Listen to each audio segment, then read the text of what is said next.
છેલ્લે ભગવાને એમ કીધું ભાઈ સાગર હા મસ્તક ખાંડીને જ્યારે મૂક્યું હા તે કીધું કે ભાઈ હવે આ તારે જમવું પડશે શેઠ સગાર છે બરોબર હા તે કીધું એમ અમે કરી દીધું બાવા હા મૂક્યું થાળીમાં મસ્તક બરોબર તઈ બાવા રૂપે ભગવાને પ્રશ્ન કર્યો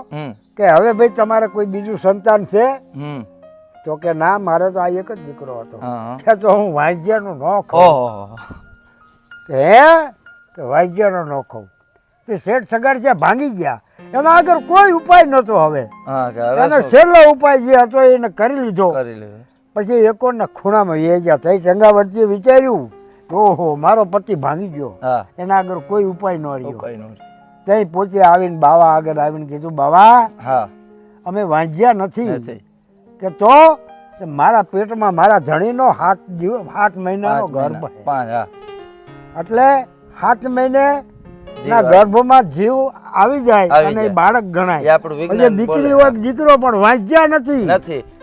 તો મને શું ખાતરી બાવાજી કે તારે ગર્ભમાં ગર્ભ છે કે નથી એની મને શું ખબર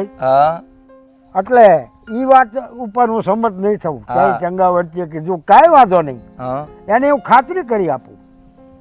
એટલે એક બીજી થાળી મૂકી એક ઓર કેલૈયાના મસ્તકની બનાવેલી રસોઈની થાળી હતી અને એક બાજુ બીજી થાળી મૂકી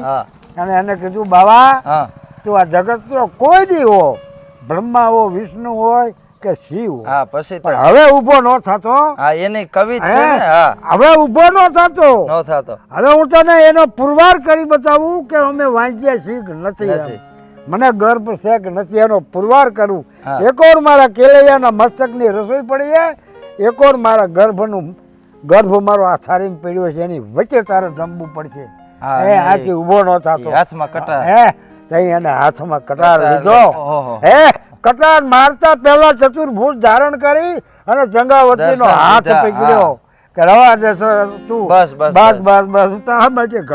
આ ભારતની આ સૌરાષ્ટ્રની નારી નારી ચંગાવતી કહેતી હતી કે બાપ જાણીને કહું છું બાવા મારે પેટ છે મહિના 5 એમ ઉભો હવે થાઈસમાં બાવા જયમાં વિના નહીં દઉં જાવા અને પછી તો શંખ ગદા ચક્ર પદ્મ ધારી અને દર્શન દેવા પડ્યા ને તેદી સગાડ સાયન ચંગાવતીએ પ્રાર્થના કરી હતી બાપ અમારા પારખા ભલે કર્યા પણ કળિયુગમાં આવા કોઈના પારખા કરશો માં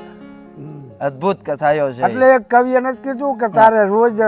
પટ લેવાની ટેવ પડી એક ભજનમાં ગાય છે એમાંને તો કોઈ કોકની પટ લેવાની ટેવ પડે પણ ઈ તો આપણે પણ એટલું સમજજો ભગવાન વિષ્ણુ વેપારી છે એ જોખી ના આપે